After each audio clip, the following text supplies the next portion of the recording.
Versículo 5 dice: Rey Belsasar hizo un gran banquete para 1000 de sus príncipes y bebió vino en presencia de los 1000.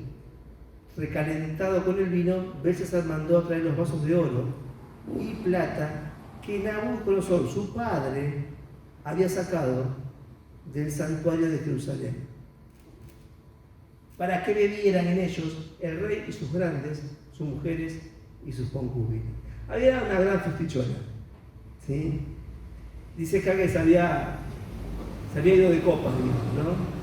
Que estaba un poquito entonado el rey, y una forma de hacer alarde dijo: bueno, vamos a los vasos del templo. Recuerden que el templo de Jerusalén tenía un montón de instrumentos que eran para el sacrificio, y entre ellos había vasos, que eran vasos específicamente para el ritual del templo de Jerusalén. Pero un acto de soberbia dice: bueno, ¿qué tenemos del poder y de la muestra del imperio y sus conquistas? Digo, traigan los utensilios y los vasos de Israel para seguir tomando y bebiendo. Y aquí viene algo que a veces nos cuesta comprender, lo que es la santidad, ¿no? Uno cree que la santidad es un conjunto de reglas. No es eso. La santidad tiene que ver con un elemento que tiene un propósito determinado. Cuando yo lo uso en el lugar adecuado y para otro propósito, entra en un cortocircuito espiritual. Acá era una muestra, lo que va a pasar ahora, de que advertencia a Belsasar, que Dios sigue en control de la historia, pero que Dios, no importa dónde estén sus instrumentos, tiene un uso específico y un propósito específico. Y que cualquier hijo del diablo, como de decir, no puede alterar este fin y esta utilidad. Dice el versículo 3: entonces fueron traídos los vasos de oro que habían sacado del santuario de la casa de Dios, que hubo en Jerusalén. Recuerden que había sido arrasado el templo. Y brindaron con ellos el rey y sus príncipes, sus mujeres y sus concubinas. Y apurando el vino, alababan los dioses de oro y de plata, de bronce y de hierro, de piedra y madera. Cuando de repente aparecieron los dedos de una mano que escribía delante del candelero sobre lo encalado del muro del Palacio Real, y el rey veía cómo escribían los dedos. Así que esto es como esas películas fantasmagóricas, ¿no? ¿Sí? Es decir, esta película donde aparece una imagen, una mano. Bueno, esto es así literal. Aparece una mano y escribe una frase sobre la roca con unos dedos y unas manos. Yo calculo que el muchacho estaba un poco pasado de alcohol y ha dicho: ¿estás viendo lo que estoy viendo yo? ¿Viste? ¿Estás viendo lo que estoy viendo yo? Sí, está aconteciendo eso. Por eso yo le adelanté que esto de lo sobrenatural, ¿no? En los momentos en los cuales el conflicto espiritual torna un nivel determinado, lo sobrenatural de parte de Dios es mucho más evidente, es mucho más manifiesto. Y esto viene diciendo que no importa quién gobierna el mundo, viste que alguien gobierna el mundo, o varios gobiernan el mundo, ¿sí? Dentro de las teorías competitivas siempre hay algo que está haciéndose, que está marcando la dirección del mundo. Bueno, algo de eso debe haber, porque ¿sí? Las cosas que pasan en el mundo tienen un sentido y una orientación, pero no importa quién esté gobernando el mundo, Dios tiene control, y Dios marca los tiempos, y Dios pone un alto cuando es necesario. No es importante para Dios lo que hacen estos hombres que dominan el mundo, sino los tiempos que Él preparó para sus hijos. En este tiempo era el tiempo de Israel. En este tiempo, el nuestro, es el tiempo de la iglesia. ¿Sí? Y palideció. Es decir, se pegó un susto tan grande que el rostro se le puso medio blanco. Y la mente se le turbó y se debilitaron sus lomos y sus rodillas daban una contra otra. Esto creo que uno lo ve en las películas, el golpe de rodilla contra rodilla, como símbolo de temor y de temblequeo. Es decir, entró en una crisis, hoy le dirían una crisis, un shock psicológico, una cosa así, voy a dar un nombre moderno. Entró en shock, ¿sí? No en pánico, porque el impulso del pánico es salir del lugar, pero entró en una crisis absoluta. Han hecho qué macana grande. ¿Sí? Estamos pasando la bomba en la fiesta, el vino, el alcohol, esto que lo otro. ¿Para qué se me ocurrió traer estos utensilios? A gritos el rey mandó que vinieran los magos, astrólogos, adivinos, y dijo el rey a los sabios de Babilonia: el que lea esta escritura y me muestre su interpretación será vestido de púrpura, llevará en su cuello un collar de oro y será el tercer señor del reino. Siempre le gustaba, ¿viste? Dar premios. ¿Quién eran los magos, los astrólogos? Ya habíamos visto los que vieron las predicaciones. Era, yo creo que cuesta entender, pero era la ciencia de ese momento, para que entiendan. ¿Sí? Había cierto grado de magia, había cierto grado de estudio de la astronomía en una manera, ¿sí? Pero una mezcla de la ciencia de ese tiempo, no una gran ciencia, digamos, pero sí lo que ellos interpretaban, intentaban darle sentido a las cosas que hacían. Pero este tipo de ciencia tenía un grado de encuentro con lo oculto, porque si no existiría. En algo le deberían pegar para estar en ese lugar. ¿Se entiende la idea? Porque este tipo de reyes y estos astrólogos y etcétera, todo lo que hicieran fuera malo, ya lo hubiesen liquidado. Así que ese tipo de conocimiento que ellos manejaban era un poco de conocimiento de lo oculto. Algunos tenían conocimiento de los libros antiguos, en hacer rituales específicos para obtener cosas determinadas. Otros simplemente tenían lo que se llamaba el estudio de las cosas que acontecían y su significado, ¿no? Si nacía, no sé, un nene con una mancha en la cara, buscaban en los libros qué significaba, qué augurio era eso y qué significaba. Bueno, todo tipo de cosas. Y estos, bueno, llaman a los que más sabían para ver qué significaba. Entonces fueron introducidos todos los sabios del rey, pero no pudieron leer la escritura ni mostrar al rey su interpretación. Es decir, Daniel no estaba ahora en este grupo porque se ve que ya lo habían jubilado. Muerto el rey, si todo el equipo del rey pasó a retiro.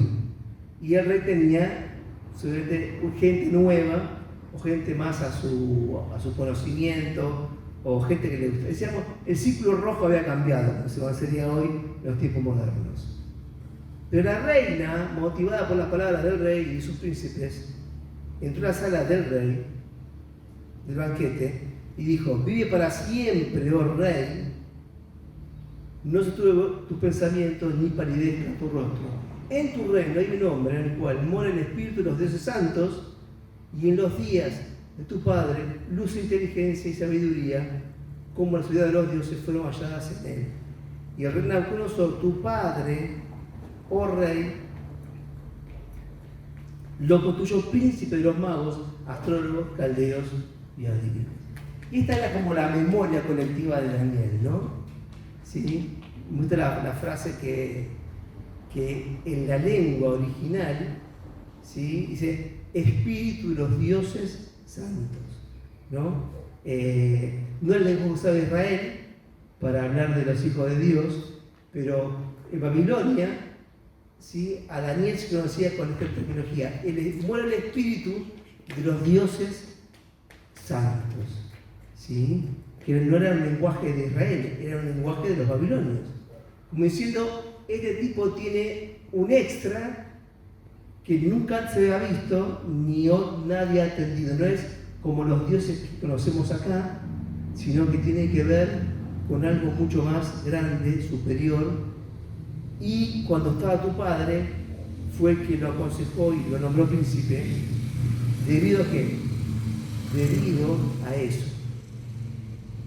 Debido a que él le daba la posta de las cosas que Nabucodonosor no entendido.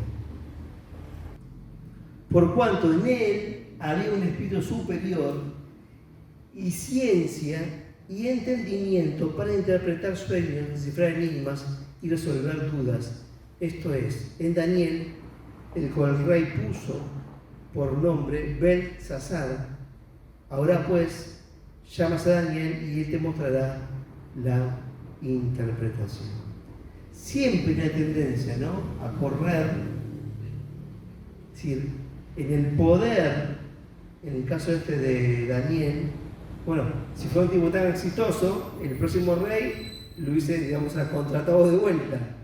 No, hay una tendencia permanente del poder y su forma de construir en ir alejando a las personas que trabajan para Dios. Pero como Dios gobierna la historia, ¿sí?, nadie puede quitar el lugar a alguien en el cual Dios ha puesto en ese lugar. Y no es que Daniel estaba haciendo lobby para ocupar de vuelta ese lugar. Viste, che, este es un amigo que me presente al rey nuevo, ¿sí?, como para conseguir un trabajito cerca del rey. Daniel sabía que cuando el lugar en el cual Dios lo había puesto, que tenía propósito de Dios, no tenía que hacer nada. Esa es la cosa para mí más extraña que cuando comparto con otros cristianos. Mirá, si yo te llevo a un lugar, no es esfuerzo personal, ¿sí?, no quiere decir que uno no hace nada. Dios, cuando nos pone en un lugar donde Él tiene un plan determinado, aunque nos corran, Dios nos vuelve a poner. Aunque nos corran, Dios nos vuelve a poner. ¿Y qué hay que hacer? Nada. No hay que hacer nada. Siempre la pregunta que uno te hace es, bueno, pero este lugar, ¿cuánto propósito tiene de Dios? Y puede ser la parte más complicada, ¿no? Pero yo creo que todo lugar tiene el propósito de Dios. Porque en cualquier lugar estamos, hay gente que no conoce a Jesús. Por supuesto que hay lugares que tienen que ver y que Dios pone personas para cosas específicas, determinadas, pero no es porque esa persona sea más importante que la otra, porque para Dios son todos iguales. Pero Dios pone muchas veces gente determinada. ¿Para qué? Para aconsejar a los que lideran. Bueno, la semana falleció Luis Palau. Luis Palau era uno de los, era argentino, que vivió en Estados Unidos y se conoce como el Billy Graham de Latinoamérica, digamos, en castellano, ¿sí? Después Billy Graham es el segundo en relevancia como evangelista. Y Billy Graham compartía, Luis Palau compartía lo que entonces se llama el desayuno con los pastores. El presidente desayuna con pastores evangélicos. No sé qué hablan, no me pregunto, no tengo la menor idea. Pero una forma de consejo, una forma de búsqueda espiritual. No quiere decir que el tipo que está gobernando, ¿sí?, como este Nabucodonosor, sea creyente. Porque no me gusta calificarlo si es creyente o no creyente. No tiene nada que ver con eso. Tiene que ver con que Dios, ¿sí?, pone a esa persona en ciertos lugares para influir, ¿sí? Es el único país del mundo que sucede eso. Hasta ahora, hasta hace poquito, o sigue siendo todavía la primera potencia mundial. Entonces, Dios siempre interviene de una manera u otra en aquellas personas que lideran el mundo. Y mientras Estados Unidos sea la primera potencia mundial, por ahora, si China le gana en los próximos años, ¿sí?, Dios va a poner gente para intentar ordenar lo que Dios quiere hacer en los tiempos por venir. ¿Y por qué nombré esto, lo de vida, lo de Palau? Bueno, porque es más o menos como esto. Seguro que el presidente tiene su grupo de ministros, etc., pero es el único país del mundo en el cual hay un grupo de consejos que son pastores, ¿sí?, en Estados Unidos son evangélicos. Y muy pocos alcanzaban el nivel de estar en ese T, en el T con el presidente. ¿Cuánto influye, cuánto no influye? No sabemos exactamente.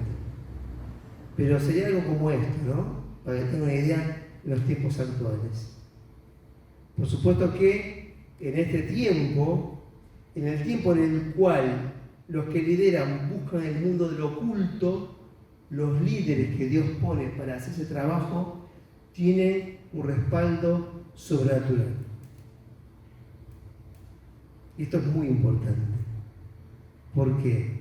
Y porque estos tiempos, ¿sí?, cada vez se asemejan un poquito a esto, en la búsqueda de lo espiritual, pero no del lado de Dios. Y el lugar de poder y de decisión siempre es un lugar de extrema tensión, donde las personas, si le dicen que venga Danilo tal, lo van a escuchar. ¿Por qué? Porque proyectar, ¿sí?, para adelante, saber qué va a pasar, es la tarea más complicada que tiene un presidente, ¿no? Por ejemplo, todos en el mundo, ante la pandemia, tenían sus proyectos, y todos quedando de lado por la pandemia. Sí, por supuesto, países más débiles como el nuestro nos golpean muchísimo más fuerte. Pero en estas cosas, en estos que buscan, que están en el poder, ¿sí?, son los que muchas veces están intentando buscar la dirección de algo sobrenatural que los guíe con lo que hay que hacer. ¿Hay lugares de poderes más chiquitos? Sí, por supuesto que los hay. Donde trabajo, si hay el que manda, es el poder del lugar. ¿Sí? El presidente, el jefe de la fábrica, lo que fuere. Todo lugar tiene una estructura de poder. Por supuesto que por ahí con menor preponderancia, ¿sí?, no que marquen los destinos del mundo, pero siempre hay lugares donde hay lugares de poder. Y lugares en los cuales se intenta el mensaje o la influencia que se quiera manejar no va a tener nada que ver con las cosas de Dios. Y este es el conflicto más patente, más fuerte que tenemos hoy día, ¿sí?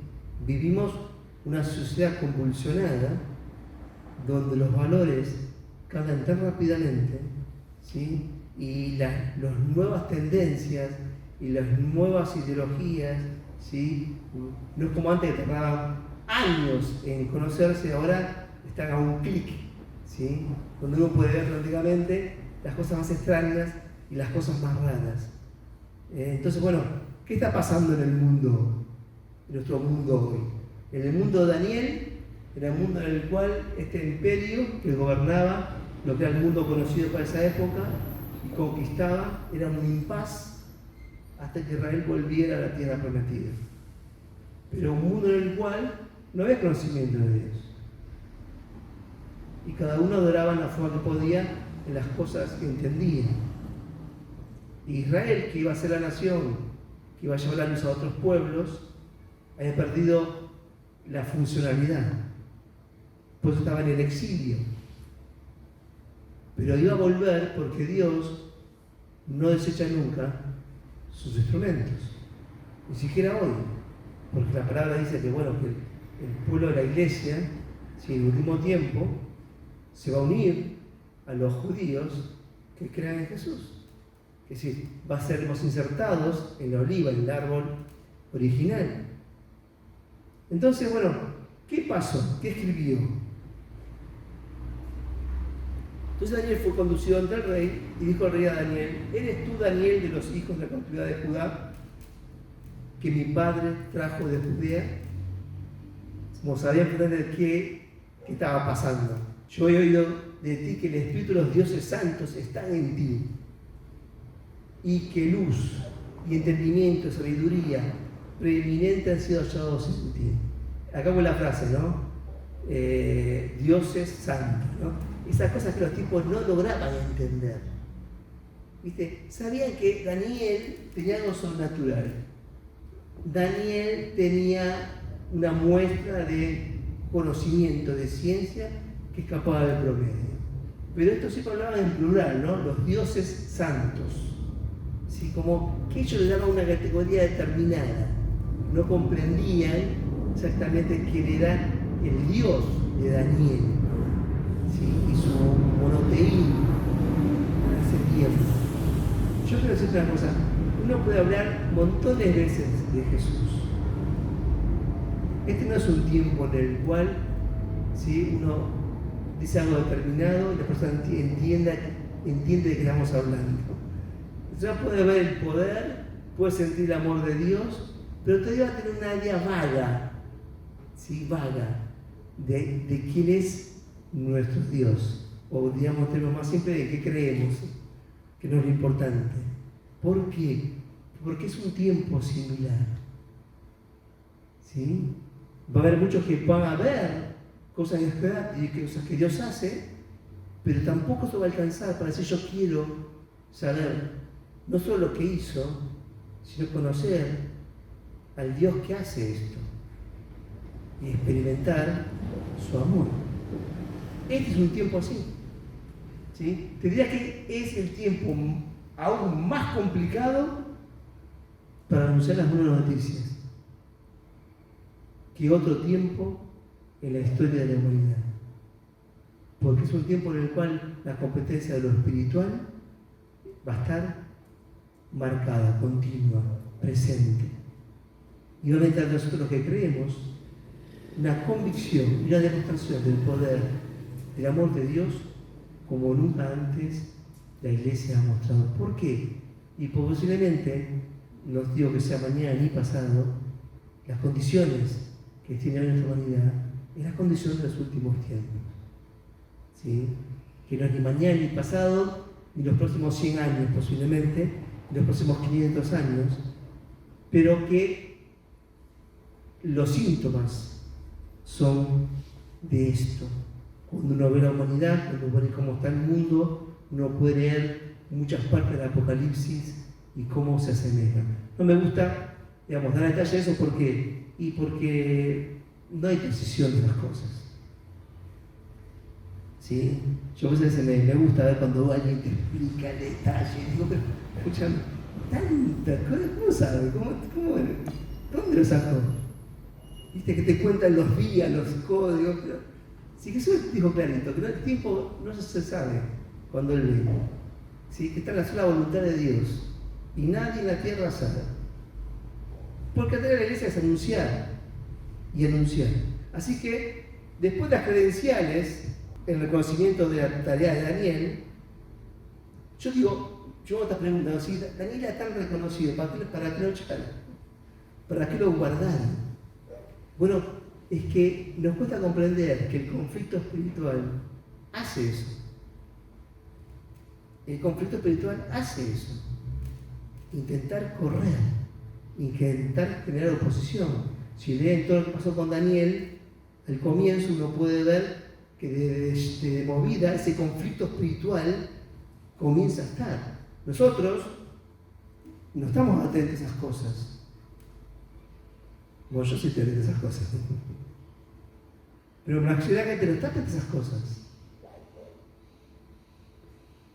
Porque si no está atento a esas cosas, cuando nos quieren correr, uno estaría orando, dice, Señor, hay algo acá que no entiendo, hay algo que me está escapando.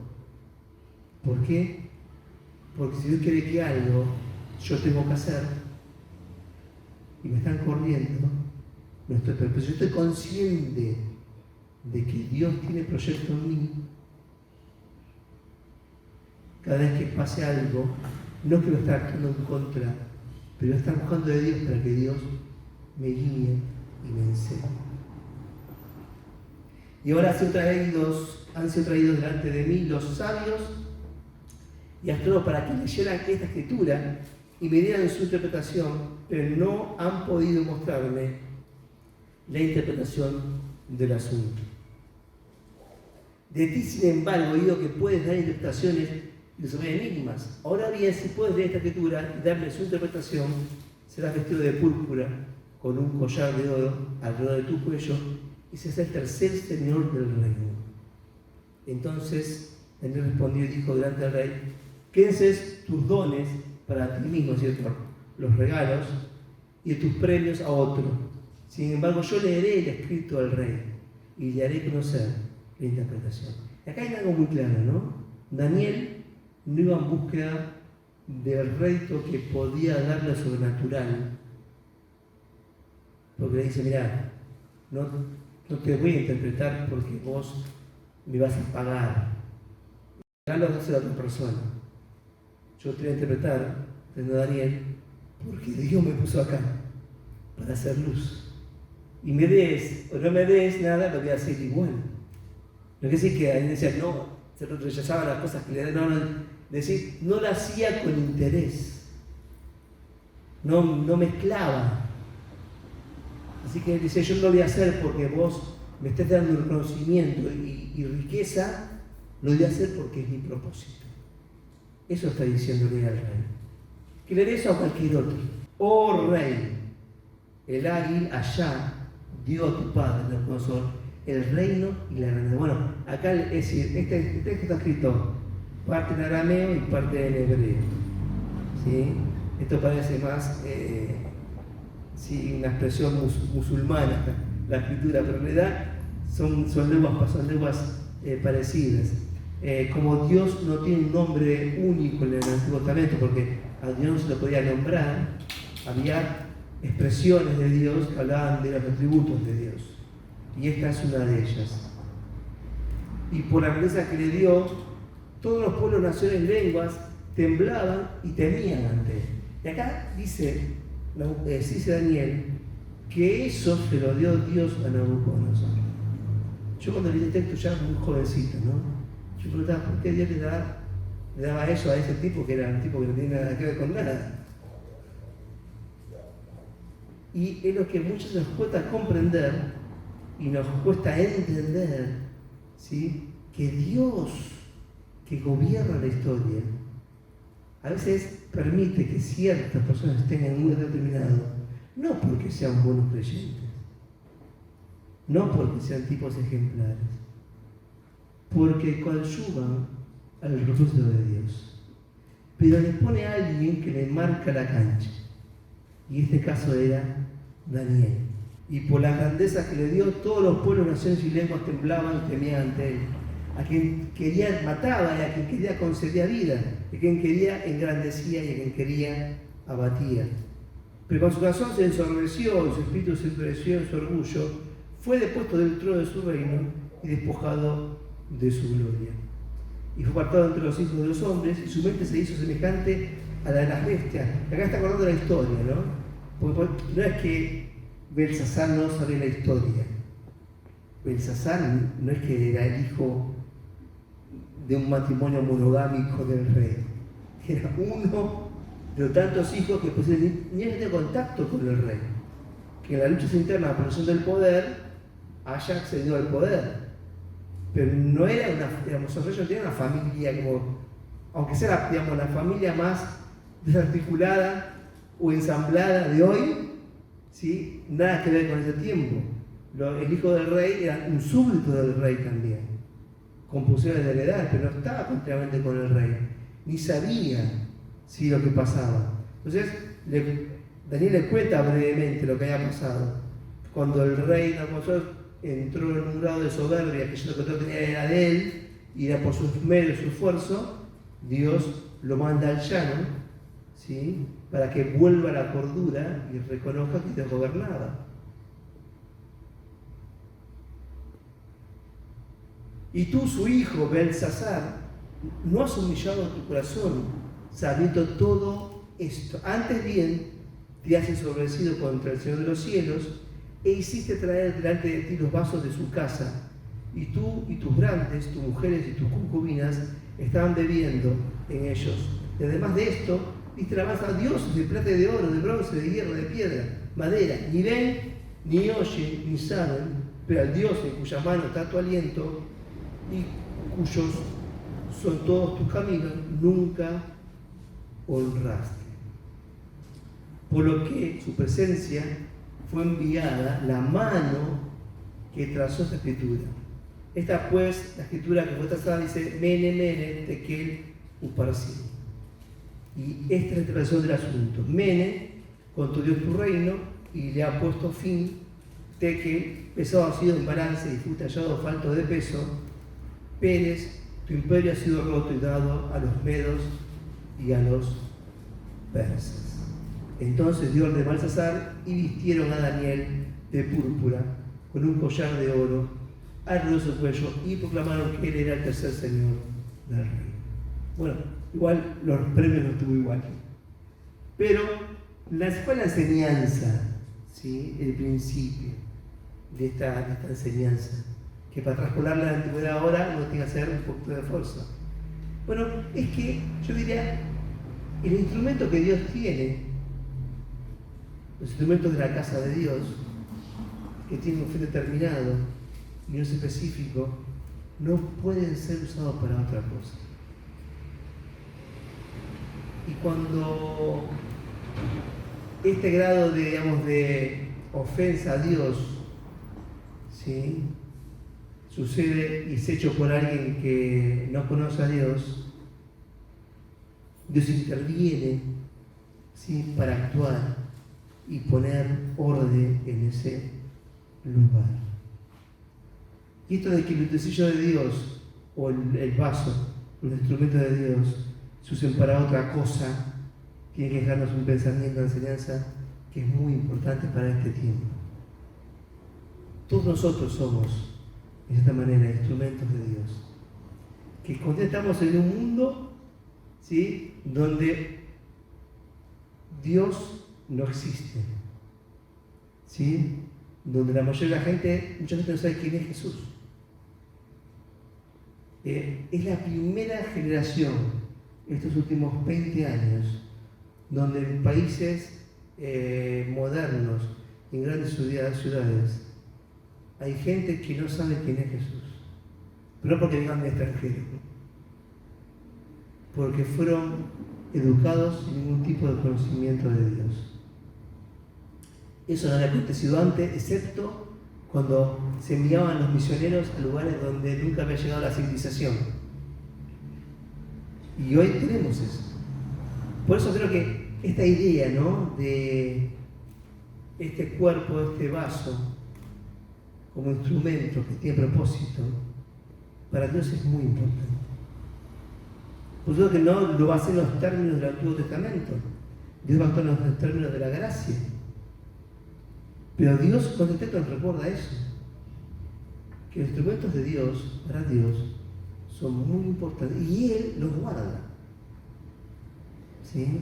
Y Él no va a admitir que nadie meta nada en ese instrumento ni altere su uso. Pero acá tenemos un problema teológico, digamos. El tema es cuando en este instrumento yo pongo algo que no tiene que ver con Dios. Y ahí tenemos un problema. Porque bajo la gracia, lo que Dios hace es el silencio. Bajo la gracia, lo que el Espíritu Santo hace es silencio. Y lo que el Nuevo Testamento habla de contristar el Espíritu. Y ese instrumento de Dios va a estar como estos instrumentos de Dios, guardados y escondidos, sin ninguna utilidad. Esos instrumentos los había guardado Dios porque iban a volver al templo. Por supuesto que es un tiempo diferente, es un tiempo, digamos, profético diferente, un contexto diferente, ¿no? Israel debía volver, debía restaurarse el templo, debía volver el sacrificio hasta que viniera Jesús. Pero hoy, si yo tocara la enseñanza, sería esa. Hoy, como Dios no se guía por lo físico, si no es importante el lugar, porque no hay un edificio importante, ¿sí?, porque Él decidió que nosotros somos templo del Espíritu Santo, el único instrumento que tiene hoy Dios sobre la tierra somos nosotros, los que tenemos. Los discípulos de Jesús. A mí me causa gracia cuando uno encuentra, ¿viste?, los que están buscando el arca perdida, ¿viste?, por ejemplo. ¿Sí? Y hay una historia, y que está en África, y que está en... Dios no se va a guiar más por esas cosas. Eso es parte de la antigua dispensación. No tiene ninguna utilidad. Eso era lo externo, cuando el ser humano no estaba preparado todavía para ser lleno del Espíritu Santo, hasta que viniera Jesús y Él murió en la cruz por vos y por mí. Ahora el único instrumento que hay sobre la tierra es vos y yo. Instrumentos de Dios, que juntos somos la iglesia, el cuerpo de Cristo sobre la tierra. Y Dios es celoso de sus instrumentos.